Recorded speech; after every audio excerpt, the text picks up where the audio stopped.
ఏదైతే నిమజ్జనకు సంబంధించి తాజా అప్డేట్స్ అందుతున్నాయి మనకు. ఏదైతే ఈ నిమజ్జనం ఇంకా కంటిన్యూ అవుతుంది ట్యాంక్ బండ్లో పెద్ద ఎత్తున ఇంకా గణనాథులు అక్కడికి తరలి వస్తున్నటువంటి సందర్భం మనం చూస్తున్నాం. దానికి సంబంధించి తాజా లైవ్ అప్డేట్స్ ఇవ్వడానికి మా కరెస్పాండెంట్ కిరణ్ సిద్ధంగా ఉన్నాడు. కిరణ్, చెప్పండి, ఇంకా గణనాథులు తరలి వస్తున్నట్టు తెలిసింది, నిమజ్జనం ఇంకా కొనసాగుతుందా?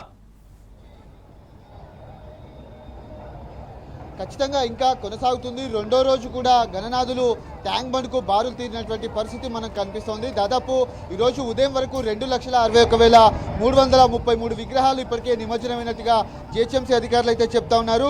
నిన్న మధ్యాహ్నం నుంచి కొంత వినాయక విగ్రహాల నిమజ్జనానికి సంబంధించినటువంటి తాకిడి పెరిగింది. నిన్న ఉదయం కొంత ఆలస్యంగా ప్రారంభమైనటువంటి ఖైరతాబాద్ మహాగణపతికి సంబంధించినటువంటి శోభాయాత్ర, ఆ శోభాయాత్రకు సంబంధించినటువంటి అంశంలో కూడా దాదాపు గంటన్నర పాటు 2 గంటల పాటు ఆలస్యంగా ఆ శోభాయాత్ర ప్రారంభం కావడంతో కొంత త్వరగానే ఇటు నిమజ్జన కార్యక్రమం అయితే ముగించేశారు.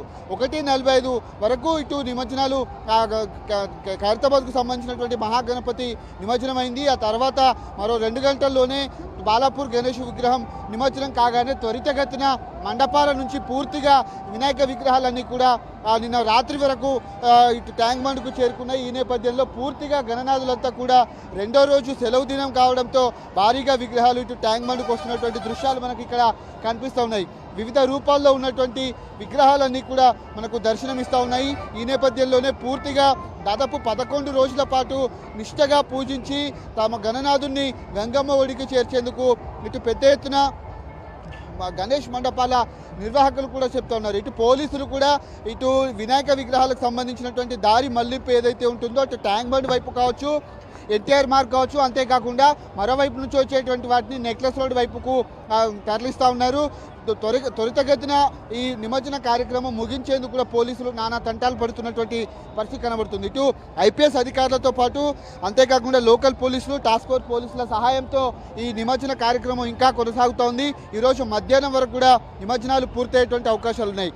రాత్రిళ్ళు ఇటు డీజే పాటలతో, ఆట పాటలతో పూర్తిగా కాలక్షేపం చేసి ఇటు ఉదయాన్నే ఇటు ఇక్కడికి తీసుకొచ్చినటువంటి దృశ్యాలు అయితే కనిపిస్తూ ఉన్నాయి. కమాండ్ కంట్రోల్ నుంచి ఎప్పటికప్పుడు పరిస్థితిని ఇటు పోలీసులు పర్యవేక్షిస్తూ ఉన్నారు. ఇంకా ఎక్కడెక్కడ నిమజ్జనాలు ఉన్నాయి, ఇంకా వినాయక విగ్రహాలు ఎక్కడెక్కడ బారులు తీరాయనే కోణంలో కూడా పోలీసులు ఆరా తీస్తున్నటువంటి నేపథ్యంలో ఇంకా విగ్రహాల తాకిడైతే పెరుగుతూ ఉంది. తెల్లవారులు ఈ నిమజ్జన కార్యక్రమం కొనసాగుతున్నటువంటి పరిస్థితులు కనిపిస్తూ ఉన్నాయి.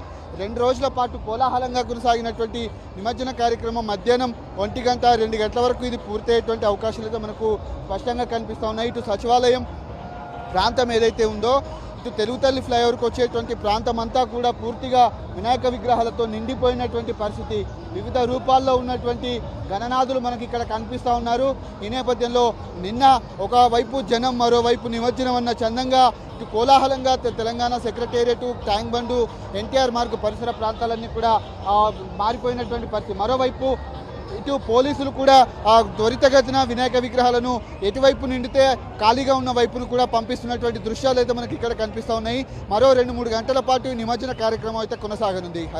Kumar, right, thank you Kiran. మొత్తాన్ని చూస్తున్నాగా నిమజ్జనం ఇంకా కొనసాగుతుంది. పెద్ద ఎత్తున ట్యాంక్ బండ్కు వినాయక విగ్రహాలు చేరుతున్నటువంటి సందర్భం చూస్తున్నాం. రాత్రి ఆలస్యమైందని చెప్పేసి అక్కడ ఉన్నటువంటి సందర్భం బట్టి చెప్తున్నారు. ప్రధానంగా పోలీసులు కూడా ఇది పెద్ద ఎత్తున సీరియస్గా తీసుకున్నారు. త్వరగా నిమజ్జనం పూర్తి చేయాలి, ట్రాఫిక్ సమస్య తలెత్తే అవకాశం ఉందని చెప్పేసి కూడా పోలీసులు కూడా చర్యలు చేపడుతున్నట్టు మనకు తాజా అప్డేట్స్ బట్టి తెలుస్తున్నటువంటి సందర్భం చూస్తున్నాం.